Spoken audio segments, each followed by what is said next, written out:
JVR today, Randy?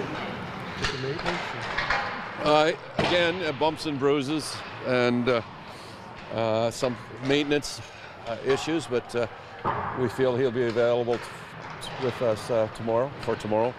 He'll probably skate the morning skate, and we'll go from there. How important is it for you to get secondary scoring and not put so much emphasis on your top guys? Again, we're not different than any other team.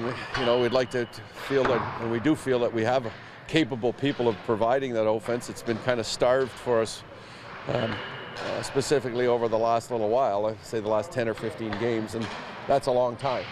It's a month of hockey. So we're obviously looking for more contributions from everybody in our lineup. And the one thing that's happened with our lineup, it's become more settled. We haven't had a great turnover of people here in the last little while too. So we've kind of went with the same group and same line combinations, same defense pairing. So our team is kind of settled on our roster, so that we feel that that's helped also. Is there any update on for someone like Naz, the youth skill and having production that kind of comes in peaks and valleys for him? I didn't hear the first part of it, sorry. Where does the patient lie for a guy like him, his youth? Well, again, patience is a big word, but patience can only be extended so far. We're in this business to have success. You play the games to win, you know, and that's the bottom line. And we have to find ways, manufacture ways, claw ways, whatever word you wanted to describe to get points. And you know that we're not any different than any other team. If you watch the team we played last night, that's what they've been able to do. You know, and we're going to play against the other Florida team in the Panthers that have surprised everybody. They've been a strong work ethic hockey club, done a lot of good things, and they're feeling good about themselves. And it's going to be another tough battle. Is there any update on Gleason? Gleason, same thing. Maintenance day, he had X-rays. Everything was negative. There was a scan that was done this morning. I have not got the results. We feel that the improvement he made between leaving the ice last night and after the game, and then again this morning, that it's just stiffness, and we should have both players available to us for tomorrow night. Trevor Smith cleared now? Not cleared yet. He saw the doctors. Everything is healing very well, and he will be an option in the future. I don't know if he's specifically telling us he's 110%, and that's really where it boils down to. When he says he's able to play, then he will be an option for us. Do you like what the Peter Holland line is bringing to the table for you? Again, you know, with Peter Holland and Bodes and Mason Raymond, we think Bodie's made a huge contribution. Peter Holland's come in and provided us with an offense, and Mason Raymond's a dangerous player every time he's out on the ice.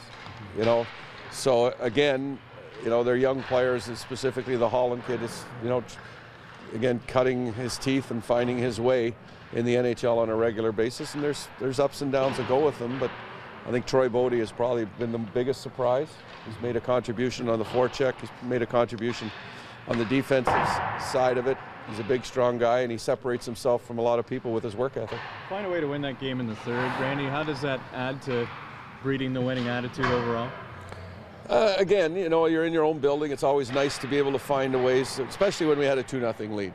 That's the tough part. If you lose that hockey game, then it changes the morale of everybody, and you know it has a huge effect in the long-term psyche of your group. You know. Randy, have you noticed Jonathan Bernier has a certain swag or certain confidence, other than parking in your spot on the first day he was here? I mean, have you noticed that we've corrected that. Yes.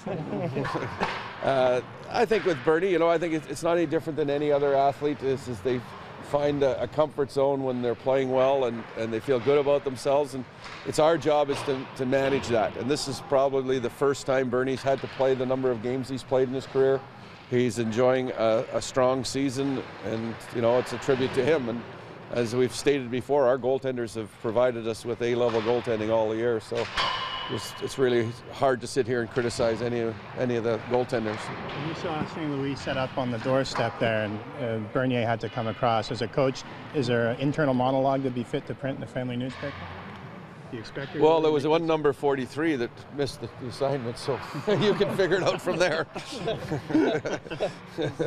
there an expectation of Dave Bolin taking part in a full practice at some point soon, or is that too difficult? That's too early. I know that I tell you, don't ask about players until they join us for practice, and he's joined us for practice. I don't really have a time frame. that's been set for him. I know that he's made positive strides, and there's always these little setbacks that do take place. But it's huge positive that he's moving the way he is with the agility that he has. But there is still some issues that we're going to make sure we look after. And he's not 100% by far. What's your thoughts, Randy, on NHL players going over to Russia with the threat of potential danger over there? Well, I think that's a mandate that comes from the league, and I'm sure that the security that's in place, is going to be even scrutinized to a higher level as we go. And I'm sure the NHL would not send our players into an environment that they feel that they don't have control of.